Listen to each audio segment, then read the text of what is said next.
Welcome to Doug Does Stuff. I'm Doug, and we're talking about my Kobra S1 that you saw in the last video that we leveled the bed. Well, we are going to go ahead and we're going to print the first layer because somebody asked in the last video, hey Doug, how's the first layer? Well, guess what? I don't know because I haven't wanted to print it to find out. So it's time. We're going with stock settings. Anycubic Kobra S1. Anycubic PLA Plus, that's what's in there. That's their profile. And then the standard setting. We are going to do everything possible. Let's hit the slice and dice. Let's hit remote print. Let's turn on all of this. Not all of it. We'll turn on bed leveling and resonance compensation. The filament has been dried for a while, so I know it's dry. It's going to take us 2 hours. No, it's going to take us 50 minutes. So let's hit start print. Let's send it over there. Let's send it over there. There's the beeps. There it goes. You know what? Let's see what the bed level looks like before it goes and levels itself. All right, back over here. Here's my bed mesh. Looks like we're at a range of 0.161, which is significantly less than where it was, and it looks kind of level. You can see where the deformations are in the bed right there. I can change my scale to make this pop a little bit more for you. Make it look, there we go. That's not fair because it's actually not that bad. 0.161. Anyway, we're gonna let this thing roll.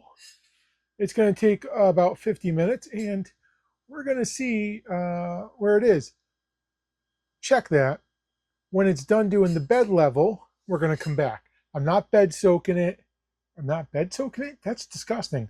I'm not heat soaking the bed before I do the bed level. I'm just doing this straight out of everything is vanilla minus. I do have wrinkles installed and I am doing an 8x8 bed mesh on this rather than the 5x5 for what I said in my last video. So let's hit the pause and let's come back in just a second here.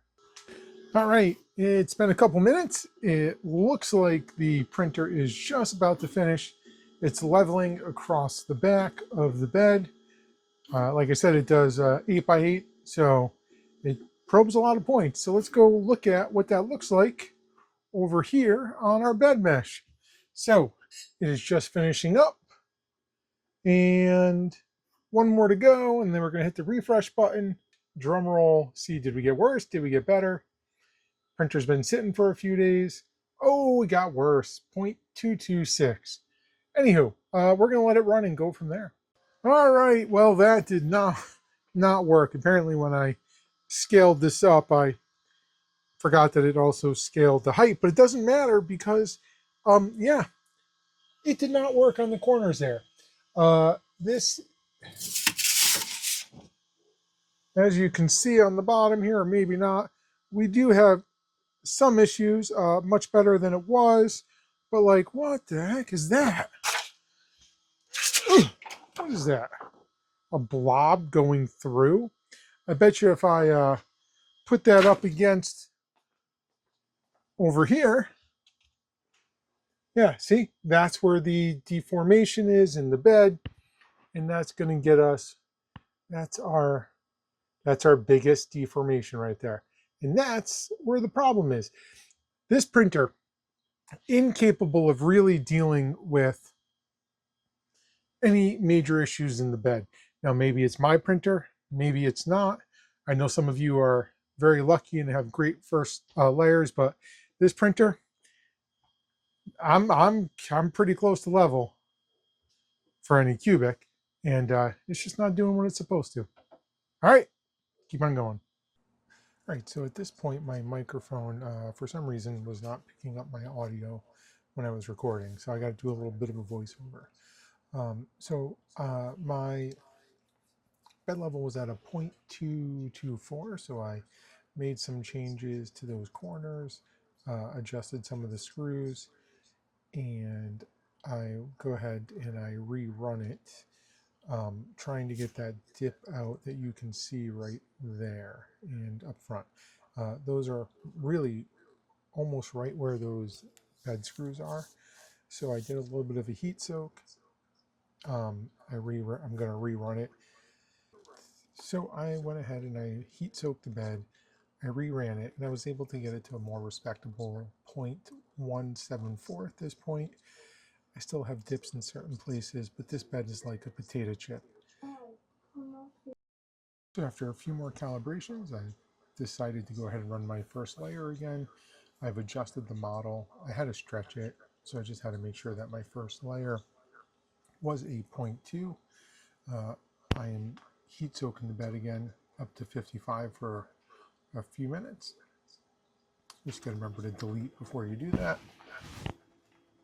All right, so now that I have that going over here, so at this point I have adjusted a few more times. I'm going to rerun my first layer. I have it on the everything's default here, the Anycubic nozzle, the Anycubic PLA profile or PLA plus, and then also the 0.2 nozzle setting is on the default. So we're going to go ahead, hit slice. This is one layer this time. I have the bed heat soaking, and I'm going to print it, and we're going to see what happens. All right, it has started with those default settings, and I can see already just from walking up to it that we have some issues.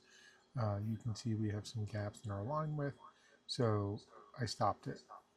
Came back over here and I checked the profile of the bed mesh, and you can see right where those issues were where I had some potato chipping, some big dips in my layer, and the printer just can't compensate for those without some additional tweaking.